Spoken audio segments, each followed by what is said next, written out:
ब्रह्मांड के एक छोटे से कण से लेकर पूरे यूनिवर्स में जो हर जगह दिखे वो किशन है, और सोशल मीडिया के हर पोस्ट से लेकर हर रील तक जो हर जगह दिखे वो रवि किशन है। नहीं, मजाक से हटके इंस्टाग्राम खोलो, रवि किशन कभी अपने एक्सप्रेशन के साथ डांस करते नजर आते हैं। Trust me, he is not Henry Cavill. और कभी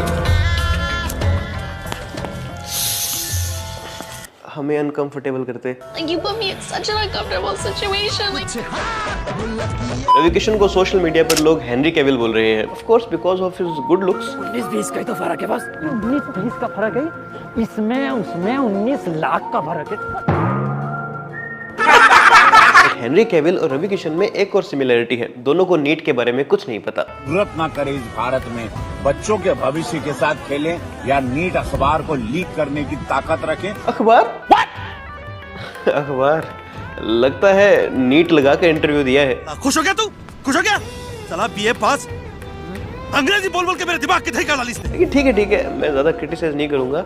लुक, इंग्लिश बहुत सब्जेक्टिव है, इंग्लिश आना ना आना कोई बहुत बड़ी प्रॉब्लम वाली बात है नहीं। बहुत से ऐसे लोग थे जिन्हें इंग्लिश नहीं आती थी, लेकिन उन्होंने भारत का नाम रोशन किया है। Home from work is very important. दोबारा वो समय आएगा कि अगर घर से आपका काम ऑफिस। बेसिक इंग्लिश तो आनी ही चाहिए। अरे क्या करूं मैं इसका, क्या करूं? रवि किशन इतने गरीब है कि हर एक आदमी चाहता है कि भगवान अगले जन्म गरीब बनाओ तो कम से कम रवि किशन जैसा तो गरीब बनाओ। वो गरीबी इतनी है कि अभी भी 7 स्टार होटल में जाता हूँ तो मैं अच्छा भोजन ऑर्डर नहीं करता, तो अभी भी खिचड़ी ऑर्डर करता हूँ। 7 स्टार होटल में खिचड़ी खाने वाले गरीब। कबीर के दोहे पढ़े हैं, रहीम के दोहे पढ़े हैं, और अब हम एक पीक एरा में पहुंच चुके हैं जहां हम रवि के दोहे पढ़ रहे हैं। जल्दी the late, home from work. Home from work is. अब पैसान। पहचान ज्यादा चाहिए थी कि पैसा? पहचान। पैसा या पहचान? पैसान सही है। पहचान। Money follows my brother. नाम या दान? Naan. Garlic naan my friend. Dal makhani follows my brother. लगन या मेहनत? लानत। Rahul Gandhi follows my brother. Rabbit या सांड? रान। Money follows me when I found 10 rupee note on the road. Money follows my brother. Money follows.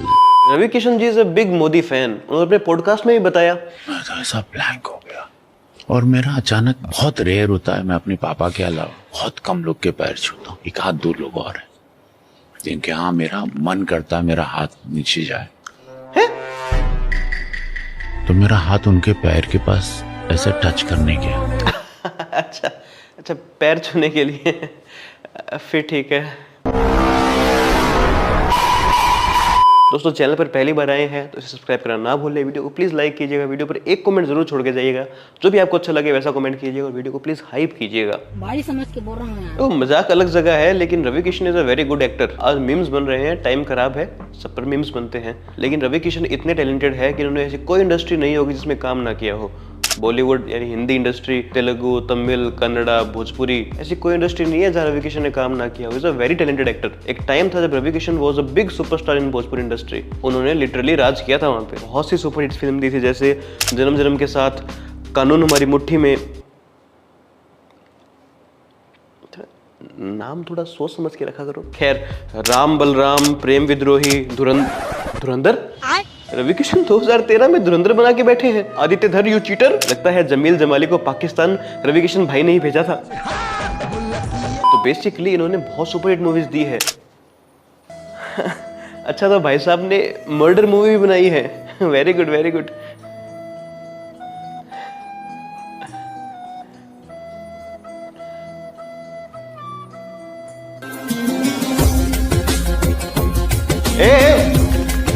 अभी तक तो यही सुना था कि करंट लगने से झटका मिलता है, आज पता लगा कि झटका लगने से भी करंट मिलता है। मैं तो कहता हूँ सरकार क्यों सोलर एनर्जी में इतनी सब्सिडी देती है। रवि किशन भाई को बैठाओ, पीछे 2-4 झटके मराओ, एक गांव की बिजली तैयार।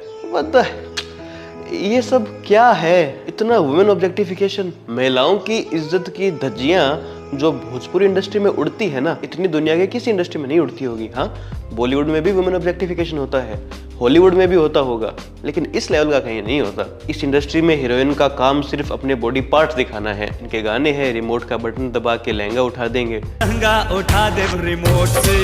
क्या है? कंसेंट कहाँ है? हीरोइनों को टाइट ब्लाउज पहनाकर उनकी नाभि में अंगुलियां मारते हैं, ये सब क्या है भाई? ये कोई गाने होते हैं क्या? और चाहे रवि किशन हो या फिर भोजपुरी सुपरस्टार ये मनोज तिवारी हो, इन सब ने ऐसे गाने बनाए हैं और बाद में आके डिफेंड भी करते हैं अपने आप को, जैसे इनकी कोई गलती ना हो। फटाफट खोल के दिखा, ये देशभक्ति का गाना है? नहीं, होली का गाना है। ठीक है, आपको लगता है? बिल्कुल ठीक है। इसका मतलब अपने घूंघट खोलो, दिखाओ रंग लगा है कि नहीं। वाह वाह, क्या लॉजिक है। मैं भी ऐसा गाना बना दूं एक। मैं तेरे शर्ट का बटन खोल के अपना हाथ डालूं, ची ची ची, ये सब क्या गाने हैं? अरे साइंस का गाना है, जान बचाने का गाना है। जान कैसे? अरे शर्ट खोलकर हाथ डाल के स्टेथोस्कोप से धड़कन चेक करनी है ना। ओहो ठीक है, हम तो मतलब इस इंडस्ट्री में एक से बढ़कर एक मिसोजिनिस्ट भरे पड़े हैं। Three people, they will talk like this. Shut up! खैर, रवि किशन भाई साहब सिर्फ जिंदगी के बारे में या फिर फिल्मों के बारे में ही एक्सपर्ट नहीं है, वो देश दुनिया के बारे में बहुत कुछ जानते हैं। He is a geopolitics expert. और फ्रांस में तो लॉकडाउन चल रहा है इस वक्त, पता है?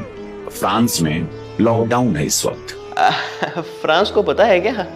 उनको बता तो देते बेचारों को, बेचारे वहाँ झुंड में बाहर निकल रहे होंगे। नहीं भाई, आप लोग होम फ्रॉम वर्क करो फ्रांस के लोगों। गोरखपुर की तुलना इस वक्त स्पेन से की जा रही। ओहो, अब तो स्पेन को भी बताना पड़ेगा। स्पेन क्या, पूरे यूरोप को बताना पड़ेगा। स्पेन की तुलना गोरखपुर से। हाँ, वैसे दोनों पुलिस को पुलिसिया ही बोलते हैं। सिस्टम को मैसेज आया कि आपको तुरंत आपकी देश की ड्यूटी पर बुलाया जा रहा है, इसीलिए आपको इस वक्त हेडक्वार्टर्स को अलविदा बोलना होगा। National duty. Ravi Kishan sir, अपनी पीआर को थोड़ा समझाओ, हर चीज को इतना नेशनलिज्म से नहीं जोड़ते। सबको पता है आपकी बेटी को आपको लॉन्च करना था शो में, इसलिए आप 2 हफ्ते के लिए वहां गए हो, इसमें कुछ गलत नहीं है। इसको आपको नेशनलिज्म से जोड़ने की कोई जरूरत ही नहीं है भाई साहब। आप कौन सा बॉर्डर पर जाके लड़ने वाले हो? थोड़ा एक्ट को संभालो। आजकल लोग समझदार हो गए हैं, सब समझते हैं। और अच्छा, जहाँ रवि किशन जी की तारीफ की जरूरत है वहाँ मैं करता हूँ। मेरे परिवार के कुछ सदस्य गोरखपुर रहते हैं और सब के सब बोलते हैं कि गोरखपुर में बहुत तेजी से डेवलपमेंट हो रही है और वहाँ के एमपी कौन है? रवि किशन जी। अब चाहे आप कुछ भी मानो कि वो डेवलपमेंट मुख्यमंत्री योगी आदित्यनाथ करा रहे हैं या फिर प्रधानमंत्री नरेंद्र मोदी करा रहे हैं या वहाँ के एमपी रवि किशन करवा रहे हैं, आपका ओपिनियन जो भी हो, लेकिन रवि किशन वहाँ के एमपी है तो उनको क्रेडिट देना बनता है। He is doing very good for Gorakhpur. अच्छा, एक बात मैं और आपसे डिस्कस करना चाहता हूँ, शायद आपकी विचारधारा मुझसे मिले। अगर आपकी मिलती है तो कमेंट में मुझे बताइएगा। मुझे लगता है कि जो एक्टर्स पॉलिटिशियन बनते हैं वो सेकंड जनरेशन पॉलिटिशियन से बहुत बेहतर होते हैं। यानी जो एक्टर बाद में पॉलिटिशियन बने हैं वो उन पॉलिटिशियन से बेटर है जो एक पॉलिटिशियन के बेटे हैं। देखो, जब भी कोई एक्टर पॉलिटिशियन बनकर चुनाव लड़ने आता है तो लोग उसे बहुत क्रिटिसाइज करते हैं कि ये कुछ करेगा तो है नहीं, आएगा चुनाव लड़ेगा, जीतेगा और मुंबई जाकर एक्टिंग शुरू कर देगा वापस। और जब वो जीत भी जाता है तो उन लोगों को क्रिटिसाइज किया जाता है जिन्होंने उन्हें वोट दिया कि कितने अनपढ़ लोग हैं एक एक्टर को वोट दे रहे हैं। सीरियसली, आप लिटरली एक नेता के बेटे को वोट दे रहे हो जिसे कुछ नहीं आता है। 20 बाई 20 के एसी के कमरे में बैठ के सारे दिन वीडियो गेम खेलता है वो, क्योंकि ये एक्टर भले ही पॉलिटिक्स में एक्टिव नहीं था पहले, लेकिन इसको ग्राउंड रियलिटी पता है। ये जमीन से जुड़ा आदमी है। ऑफ कोर्स मैं उन एक्टर्स की बात कर रहा हूँ जो अपने दम पर स्टार बने हैं। इन लोगों को पता है कि जमीन पर चल क्या रहा है। वही नेताओं के बेटे को कुछ नहीं पता होता, एकदम लल्लू होते हैं। आप राहुल गांधी को देख लो, इतने सालों से कोशिश कर रहे हैं, इतने सालों से अपनी रगड़ रहे हैं कि फाइनली मुझे कोई सीरियसली ले ले, फिर भी चलते फिरते कोई लल्लुओं वाली बात कर देते हैं। क्योंकि भाई साहब इनको जमीनी स्तर का कुछ पता ही नहीं है। इनको पता ही नहीं है कि जमीन पर चल क्या रहा है। बड़े ही प्रिविलेज बच्चे हैं, महल में पैदा हुए हैं, महल में रहे हैं, बस राजा के बेटे हैं इसलिए राजा बनने आ गए। भले आप राहुल गांधी ले लो,